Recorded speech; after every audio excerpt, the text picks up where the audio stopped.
көп соо. Тагыраак айтканда биз 10 күн ибадат кылсак, башка 130 жыл ибадат кылгандай эле көп болот.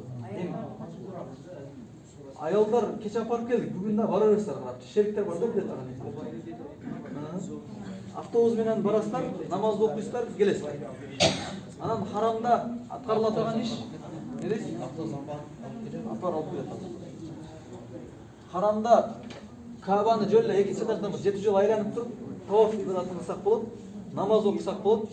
Анан кошумча ибадат кылабыз десек, анда кече көрсөткөн умрага барып келсек болот аддинче. Ого, бияктан сиздер эле барбадыңыздар, экинчи анча көрө элексиздер да. Калгандары бир сыра көрдү да, шерик болуп барсаңыздар болот. Вазифа жанагы намаз тууралуу топтор. Намаз окуп калган болсок, бирisi хасыр окуп атат. Кээбирибиз толук окуп атабыз, кээбирибиз хасыр окуп атабыз. Кайсысын кайда неме кылсак болот ошо. Түшүндүрүп койсоңуз. Толук окуй бериңиздер бу жердечи. Өзүнүн боюнча окуй беришиңиз. Толук окуй бериңиздер. Кечелер парсын бар.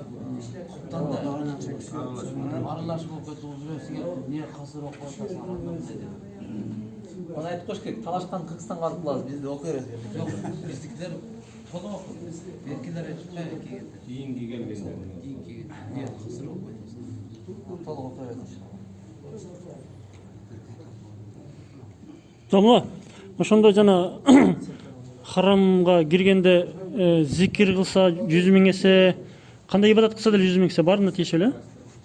Харамга киргенде келген хадис бар да. Харам мечитинде окулунган намаз, бир окулунган намаз 100 000 эсе көп сооп болот. Анан ошол хадиске кыяс кылып, башка амалдар дагы, мисалы зикир болобу, башка жакшылык соо иш болобу, бирге кээде хадия кылып коет да харам үчүн. Ошолордун бардыгы 100 000 эсеге көбөйтүлөт деген кыяс айтылган да. Бирок аннык айтылган хадис намазда айтылган. Ошондуктан могул гостиницада өтө кеч калып калсаңыздар эле намаз окуңуздар. Болбосо харамга окуңуздар. Дамла, виза, не паспорт. Паспорт кандай? Визаңызды алып жүрсөңүз болсомчу. Ооба. Күлчүңүз бара жаныңызда. Анан мынол жерде колдон келчи убакытты айрыкча эжелер, сиздер мынол гостиницада көп убакыт өткөрбөңүздөр. Колдон келчи харам мешитине барып намаз окуп келиңиздер, таваф кылыңыздар. Анан акала ажаталарга айтайын, эртең эжелер ибадатка киришип кеткенден кийин бизден өткөрөт. Биздикилер бир харамга бир күн, 2 күн, 3 күн барса, бияк 5 жол бара турган болот. Муну ар бир группадан байкаштырат. Ибадатта Аллах Таала Кур'анда айткан: "Фастабикул хайрат", жакшылык иштерде жарыш кыла дейт. Биз Кыргызстанда жумуш кылып жүрдүк. Мисалы, саардан кечке тынбай элек. Бул жакка келгенде биздин жумушубуз ибадат. Кетирген убактыбызга, кыйналганыбызга биз соо алып кетишип, ошого жараша аракет кылайын. Гостиницага колдон келишинче уктаган эле келейин. Душка түшкөн уктаган, башка малда харамда жашайбыз. Жада калсам могул тамак ашын деле атай подписка этилбеген дагы ошол себептен. Барып тоюна турган болсо ошол мешиттин атырабында тоюнуп, кайра мешитте жүрө берсин депчи. Анан кимде ким урсак тамакты, мисалы алып келген тамакта продуктылар түгөп, бул жерде тамак сатып алам дей турган болсо, мынол гостиницанын эле бул лифтте R деген англисче жазылып турат. Биздеги яны тетриси. Ошону бассаңыздар лифтке чыгат. Ресторанга түшөсүздөр, R деген ресторан деген. Турат.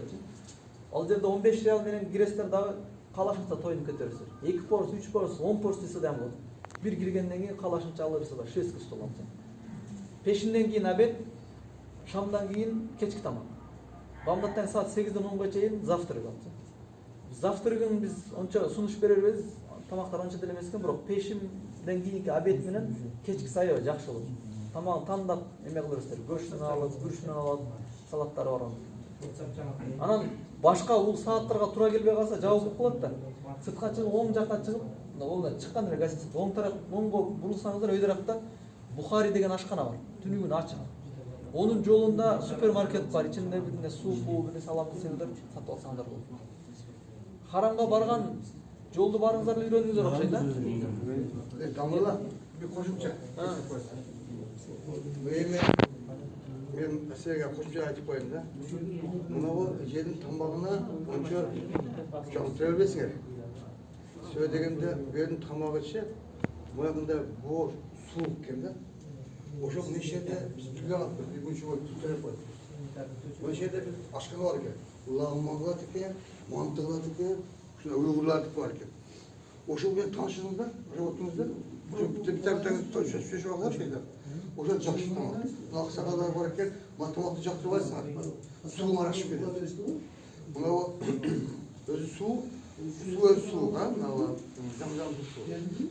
Бұл тамақ, ыстық тамақ болса, go'rak ішесің. Мына енді тамағына қойдық екен, біз білбей ақша төлеп алыппыз burada. Өте сізге айтып қоймақшымын. Lağman var eкен, mantı var eкен, aşk var eкен, Uygurlar eкен. Oşu men söz alınızda. Bizden bilmedik. Bize bu türe koyuyoruz da. Buna şişe dedi. Sıttılar, sıttıracağımız. Эки вариант бар буга чын. Эде туугандар бар. Тамакты алып келип, ошо манты лагман өз үйүнөн алып келип заказ кылышат. Анан экинчи вариантта менде чыкканда таксиде турат го барды да чын. Биздин кыргызча сүйлөп атпай уйгур. Ошолорго айтсаңыздар тамакты заказ акчасын берип койсоң алып келип беришет. Саат келишимин чын. Үчүнчү варианты бар.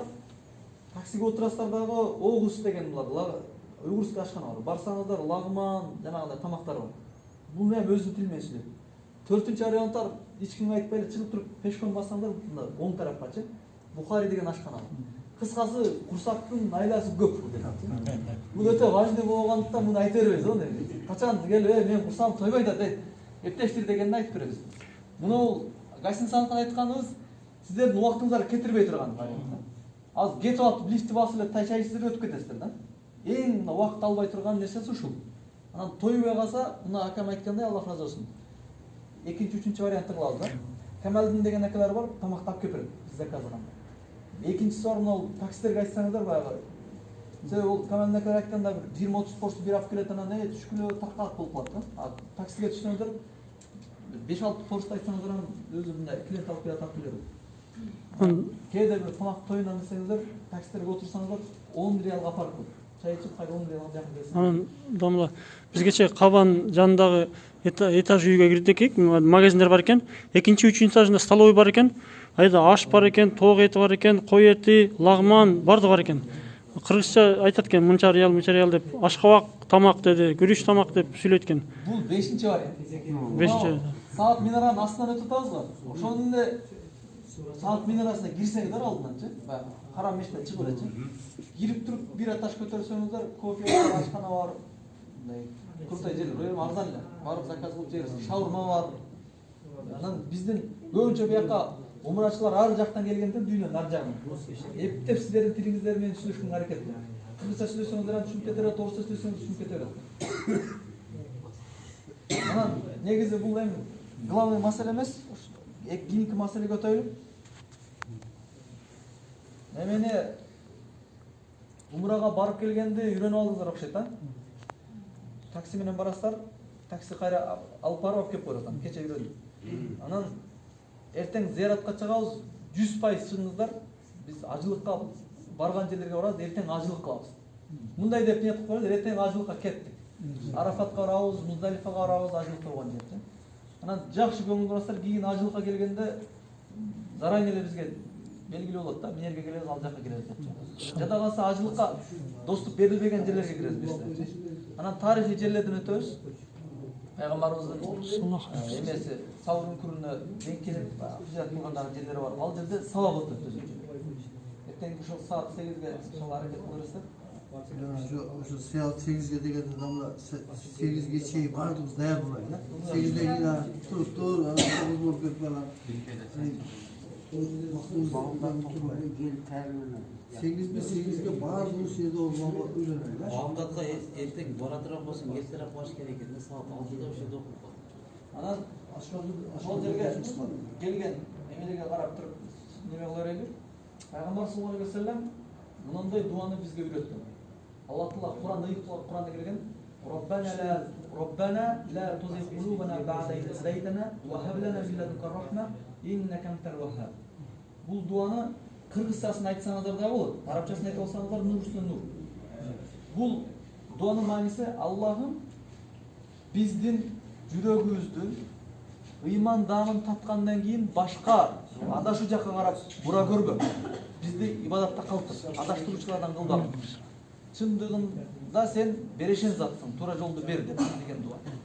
Анан Бул аяттын түшүүсүнүн себеби пайгамбар саллаллаху алейхи вассалам жанында жүргөн сахаба болуп жүргөн. Куран түшсө Куранды жазып жүргөн китеп кагаздарга. Ошол адам дүйнө кызыкчылык үчүн бир аз акча берип мушриктер аны динден айныткан. Тағы айтканда предательство жасаткан. Ага чоң акча сунуштап берген дагы бир сөз үчүн түшкөн Куран адамдын сөзү, анткени мен дагы өзүмө кошуп жазып коет элем деп айтып кой деген сөз. Ошол сөздү айткан мушрик болуп динден чыгып кете берген.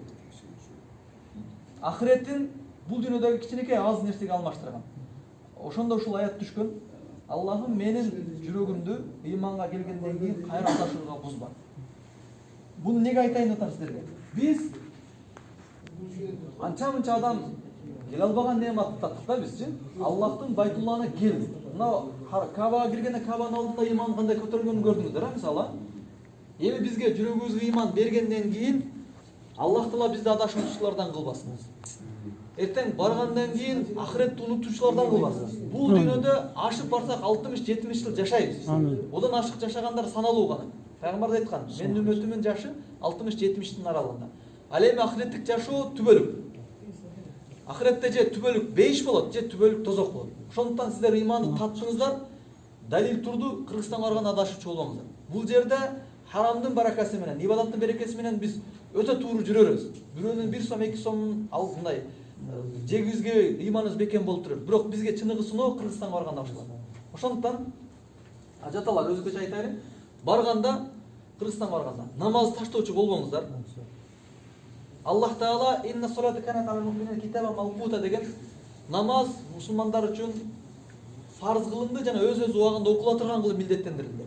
Намазды таштабайбыз. Бирөөлөрдүн эттерин жебейбиз, жамандабайбыз. Бул шариатта тыюу салынган нерсе, бизге көрүнүктүү болгон нерсе. Анан Аллах Тааладан коркобуз. Эжелер өзгөчө. Аллах эркектерге айтылган нерсе, гыйбат болгон нерселерди таштайсыздар. Биздин ахиретибизге зыян болот. Но жерде канчалаган эселеп 100 000 эсе көптөгөн соопту аяк барганда кайра чачып койбойлу. Жана Аллах Таала Куранда айткан, эле жолукту таштабайбыз. Намазды таштабаган сыяктуу эле жолукту да бекем болобуз. Анткени Аллах Таала аял кишилерге өзгөчө өзүнүн сулуулуктарын жашырып жүргөнгө буйрулган. Бир гана ошол зарылчылык менен көрсөткөн иллама Аллаху алейхи дейт, баягы жүзү колдун баягы билекке чейинки жерлери ачык болгонго уруксат берилген. Өзгөчө эжелер сиздерге ошол нерсе сураныч, ушул бойдон ибадатта калыңыздар. Эркек кишилер өзгөчө Пайгамбар саллаллаху алейхи ва саллям айткан нерсени кылайлы. Мойнуңуздар алган аманатты бекем алыңыздар, кыяматта суралыңыздар. Анан кийинки айтыла турган нерсе мынау харамга келген учурда замзам суу туугандар. Көптөгөн хадистер бар, билесиздер, ким кайсы максатты ишсе, Аллах Таала ошол максатында берет. Замзам суу шифа. Кээ бир адамдарыбыздын оорулары болсо, сиз шифа кылып ниет кылыңыздар, Аллах Таала шифа берет. Муну көбүрөлөт алышат. Анан пайгамбар айткан хадис бар. Тадау мардакум бис садака. Ооруларды садака менен дарылагыла деген. Бул жерде биз умрага келгенде сарптаган акчабыз, убактыбыз, кыйынчылыгыбыз дагы садаканын катарында. Ушун себебинен дагы айткандар бар. Оюрун түшү менен дарылап атасыздар. Жада калса ушундай адамдар көргөнбүз. Сахарный диабет менен окугандар, рак болуп ооругандар умрадан барганда айыгып кеткен. Кандай болду дегенде, булар оорусун садака менен дарылар.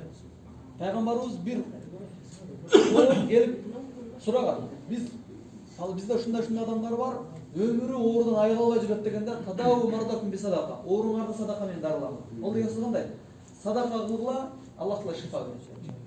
Сиздер иншаллах бир жылдын ушул жагында алып келе жатсам, замзамды эч болбосо күнүнө 3 литр 4 литр ичкенге аракет кылыңыздар. Бул жакка да алып келип, кефалга чай кылып, дандап алып чай кылып ичиңиздер, кофе кылып ичиңиздер. Мына сыртта мына магазинде 3 литрлик, 4 литрлик идиш сатат баягындай. Пакетке окшогон. Ошону сатып алып, сумкага салып алып киресиздер дагы замзамды харамга намаз окуп келатканда куя келиңиздер дагы ичиңиздер. Алып келип кичинекей баклажкага куюп бир аз сумкага дагы алып алыңыздар. Анан замзамды ким урсагы ач болуп ичкен болсо, урсагы тоет, чаңкап ичкен болсо, чаңкагы канат, оорулуу болуп, оорума шифа болсун деп ичкен болсо, ошол шифа болот. Кимдин сахардын диабети болсо, кимдин давлениясы болсо, кимдин да башка оорулар болсо ичиңиздер. Ал иншалла шифа болот. Да мына ушу замзам боюнча суроо пайда болду эле. Мисалы биздин могу материалдык ооруларды айтабыз го. Менин иманым алыс болсо, иманым бекемделсин. Жүрөктө ар кандай шек күмөндөр болот, ошолорго материалдык эмес бир кандайдыр немелерди ниет кылса деле кабыл болор, Албетте ал эмеде замзамды ичкенде бул азыркы айтылып аткан нерселер жалаң сырткы көрүнүштөгү адам. Эми жан дүйнөнүн тазалыгы дагы замзам менен кетет. Жан дүйнөнүн оорулары бар, бир нече оорулар. Биринчиси кекчилдик деген оору бар, текеберлик деген оору бар, көрө албастык деген оору бар, бирөөгө менен чабышуу деген дүйнөлүк маселе. Ушулардын баардыгын дагы тазаланат иншалла. Замзам суусу менен. Мына байкаңыздар эле да. Мурунку ажыга, умрага келгендер дагы биздин арабызда. Келгенден кийин бир күндөн кийин нур болуп баштайт го. Бул биринчи себептердин бири замзам. Экинчиси Каабанын жанында ибадат кылгандагы эми. Анан үчүнчүсү ушул Аллахтын коногу болуп келгенде Аллахтан өзүнүн коногун ушундагы нур менен сыйлайт. Анан ушул нурду иншалла сактап калыңыздар. Анан жеке эскерте турган нерсе, муну кийин дагы улантабыз. Дуага бекем болуңуздар. Дуалар качан кабыл болот? Адам Аллахка эң жакын турган учурда. Сиздер Аллахка эң жакын болгон учурда. Саардан кечке ибадат менен жүрөсүздөр да. Аллах Таала өзүнө ибадат кылып келген адамдардын дуасын кабыл кылат. Ошондо сөзсүз түрдө бизден жакын туугандарга сураңыздар, өзүңүздөргө сураңыздар. Ахиреттик ишти болсун, дүйнө иш болсун, дуага бекем болуңуздар. Иншалла кайсыл точкада жүрсөк дагы ибадат кабыл боло турган болот. Biz өткөн автобуста дагы бир сыр айттык. Муну харам территориясы, мына биз турган жер дагычы. Бул жерде дагы дуалар кабыл. Машалла. Барып Каабанын алдына барганда Каабаны көргөн убакта дагы дуа кабыл. Машалла. Таваф кылып аткан убагында дагы дуа кабыл боло турган. Элхамдулилlah. Ушул жерде дуа кылса. Тавафты бүтүп 2 рекат намаз окутасыздар таваф. Ошондон кийин дагы дуа кабыл боло турган. Элхамдулилlah. Тавафтан чыгып Сафа Марва жакка өткөндө замзам ичип атканда дагы дуа кабыл боло турган орун. Сафа Марвага барып туруп Марва Сафа жакка чыгып туруп Каабаны карап туруп дуа кылдырсыздар го башташтан. Ошол жерде дагы дуа кабыл. Жана Сафа Марвада басып аткандагы дуа кабыл, анын ичинен дагы жашыл чырактын тушунда чуркап атасыздар го. Чуркаган жердеги дуалар да кабыл. Иншалла муну мүмкүнчүлүктөрдү иншалла колдон чыгарбаңыздар. Бул Пайгамбар саллаллаху алейхи ва саллямдын васияты. Пайгамбар саллаллаху алейхи ва саллям бизди ушул нерсеге шыктандырган. Иншалла калган сабактарды иншалла келечекке дагы калтырсак болот. Азыр суроолор болсо суроолорго берсеңиздер болот. Анан Тамла, ну дуа маселеси боюнча көбүнчө ошо ата энебиз жакындарыбызга көбүнчө эмнени биринчи орунда эмнелерди сурашыбыз керек дуада? Биринчи немеде. Эң биринчи суралына турган нерсе Пайгамбар саллаллаху алейхи ва саллям сураган дуаны сурайт. Пайгамбар Роббана атина фид дунья хасана ва фил ахирати хасана ва кина азабан. Жалпылап сураган. Аллахым мага бул дүйнөдө жакшылыктарын берген, жана ахиретте дагы жакшылыктар берген, тозак азабынан сактап. Ата-энеге, туугандарга бардыгын ушуну сурайбыз. Анан экинчиси, Пайгамбардын экинчи дагы дуаны кылган, Аллахым менин дүйнөмө жакшыртып берген, анткени биз бул дүйнөдө жашап атабыз. Аллахым ахиретиме жакшы кылып берген, ахиретке биз кайтып барабыз. Ушинтип ахиреттин дүйнөсүн кошо сурашыбыз өтө зарыл. Анткени ахиретти эле сурап дүйнөнү таштап коймосок, дүйнөдө көйгөйлөр көп. Дүйнөнүн көйгөйү бизди дүйнөдөн эме мокотуп коюшу мүмкүн, чыгарып коюшу мүмкүн. Дүйнөнү дагы сурайбыз, ахиреттен сурайбыз. Жада Аллах Таала пендеси сурабай койсо жаман көрөт. Биз Аллахтан сурабай койсок, Аллах Таала бизди жаман көрөт. Сурайлы, Аллах Таала бизди сүйөт. Ал эми башка Аллахтан башка нерселер махлуктар, адамдар сураса жаман көрөт. Сурабай койсо жакшы көрөт, ал тез-тез да. Ал эми Аллах Таала сураган пендесин жакшы көрөт иншалла. Ар бирин сурайлы. Автобус кичтен кеч калып келсем, Аллахтан сурай берер. Аллахым, мен бул жерде убактым текке кетпесин, харамга тезирээк барайын. Ушул ибадат кылайын. Бул ибадат эсептелип кете берет иншалла. Орузга карамаса? Demene ihramga daha giriş için bir alışveriş şunu aytıp oldu. Эхрамга кириш үчүн үйдөн эхрам гусул аласыздар. İlk çeşitli. Азыр ушу турушта да, азыр ким умра кылам десем, комнатаңыздан чыгасыздар дагы гусул аласыздар, эхрам кийимдерди кийесиздер. Ылдый түшөсүздөр дагы, бул таксилерге айтасыздар. Айша мечитине алып барып, кара харамга алып барып коесуң депчи. Айша мечитине алып барганда таксилер туруп турат да, кирип, ошол чек харамдын бүткөн чеги да, хил деп коет. Айша радыйаллаху анха ошол жерде харамга кирген. Кирип ошо Айша мечитине 2 рекат намаз окуп туруп, андан кийин мен умра кылыш үчүн ниет кылдым деп туруп, лаббайк Аллахумма лаббайк деп ушу менен харамга кирди. Анан такси менен кирип харамга уже кирип ибадат кылып кетерет иншалла. ал жагы ибадат эми белгилүү да. İhram жууштун кереги жок белки. Эхрам кийим жууштун кереги жок. Эгер кир болуп калса же бир нажас тийип калган болсо жууңуз да. Болбосо кетке чейин иншалла Beklemek koydu kaydı. договорга жараша. Өзү ар бир адамга 5 реалга барыш, 5 реалга харамга таштап коюшка договор 10 реал. 4 адам болса 40 реал берет. Алар бул жерден алып барат да, Айша мешитине алып барат, күтүп турат, намаз окуйсуз, чыккандан кийин кайра харамга таштап коет. Каласаңыздар арзаныраак сүйлөштүрүп, мына кайра гостиницага алып келип кой десеңиздер болот. Гостиницадан автобусга отуруп кете бересиз. Эми түз айдасаңыздар убакыттан утасыздар. Тамла неме? Бу жерде азыр ушул жерге келдик, бир 10 күн, 14 күн ошондо эң жакшы ибадат ошондо кайсы болот ошондо? Эң мындай көбүрөөк ошону кылсак. Эң жакшы ибадат туугандар. Айта турган нерсе, Кабага барасыздар дагы таваф кылып, 7 жолу айланып туруп 2 рекет намаз окуш. Бул сүннөт болгон 100% туура келет. Алымдар көп умра кылганды да жактыра берген. Кайра карабайт. Келсе 10 күн турса 20 жолу, 10 жолу умра кылгандар бар го. Умра кылса тосук жок, сообу бар, бирок өзү үчүн умра кылдык. Дагы бир эки адам үчүн умра кылайлы да, көбүрөөк. Мисалы пешим саат 12ден 20 өткөндө болсо, сиздер 11де барыңыздар дагы экинчи этаж ачылды азырчы. Экинчи этажга чыгып, алысыраак бир айланыңыз да, 7 жолу айланып, тавафты бүтүрүңүздөр, намаз окуңуздар, пешимди окуп, эмне. Пешимден да бир таваф бүтүрүп келиңиздер. Жосун асырды окуп калып. Ушул эң көп соо. Умра неге жактырылган эмес дегени? Пайгамбарыбыздын айылы Айша радыйаллаху анха умрага келгенде ал умра кыла албай калган. Себептер мененчи. Анан пайгамбарыбыз бир тууган өлкөсү Айша радыйаллаху анха бир тууган акасы Абдурахманды жиберген. Абдурахман экөө ошол азыркы биз кече Айша мешитине бардык го. Ошол чекке барып эхрамга ниет кылды. Пайгамбар үйрөткөн. Анан жанында Абдурахман ибн Абу Бакр эхрамга кирген эмес. Чоң ээрчитип келип эле харамдын алдына келип күтүп турган. Айша радыйаллаху анха өзү кирип 7 жолу айланып, Сафа Марва кылып туруп чыккан. Эгерде умра кайра повторный кылыш көбүрөөк сооп болгондо Абдурахман деле чогуу мен дагы бир сыра эхрамга кирейин демек да. Сол себептен көп умрадан караганда көп таваф жакты. Тавафты сахабалар көп кылган. Саардан кечке кылса да болот. Акыры пут тартпаганда отуруп Куран окуңуздар, дуа кылыңыздар. Күч болсо таваф кылып. Таваф өтө жеңил. Мына эле кийимдер менен эле барасыздар дагы 7 жолу айланып, 2 рекет намаз окуйсуздар, бүттү таваф. Тавафты бирөөнүн атынан кылсаңыздар да болот. Паланчанын атынан таваф кылайын дейсиздер дагы ниет кылып туруп эле айланыңыздар. Тирүү адамдын атынанбы? Тирүү адамдын атынан айтса да болот. Маш. Азыр эми экинчи этаждан ачып.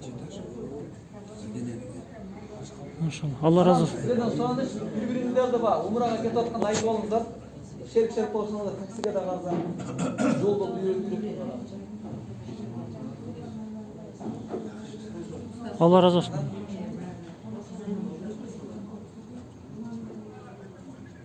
Каза намаздардан караганда нафил намаздарды көбүрөөк окумайт жеңил. Ошондо себеби нафил намаздар жүзүңүзгө көп болот да. Каза намаздар ошо бир эле неме бойдон калат да. Каза намаздар окусак 2 рекет окуйт. Нафилди түнү окусаңыз 2 рекеттен окуйсуз. Күндүз окусаңыздар 4 рекеттен окуйсуз.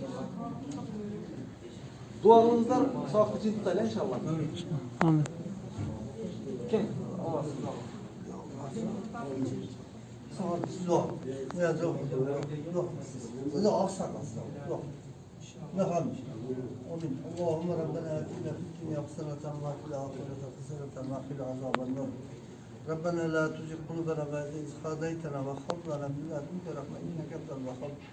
اللهم تقبل منا انك انت السميع العليم وتوب علينا يوم مولانا انك انت التواب الرحيم. Amin. ربنا اغفر لنا ولاخواننا الذين سبقونا بالايمان ولا تجعل في قلوبنا غلا للذين امنوا ربنا انك رؤوف رحيم برحمتك. Amin. Allahu ekber. Allah razı olsun. Bolsуздар элин сала турган же сынка кыла турганбыз соң мына болду. Жигиттерге кайрылып бересиздер. Биздин тилде сүйлөйт. Анан азыр саат 11 болду. Харамга айлаңыздар. Намазга кийинге жетишесиздер. Автобус менен барып, уже экинчи этажга чыгып, бир кызга күрүп тавап кылганда да жетишесиздер. Күн сайын саат 10-да ушундай сабак.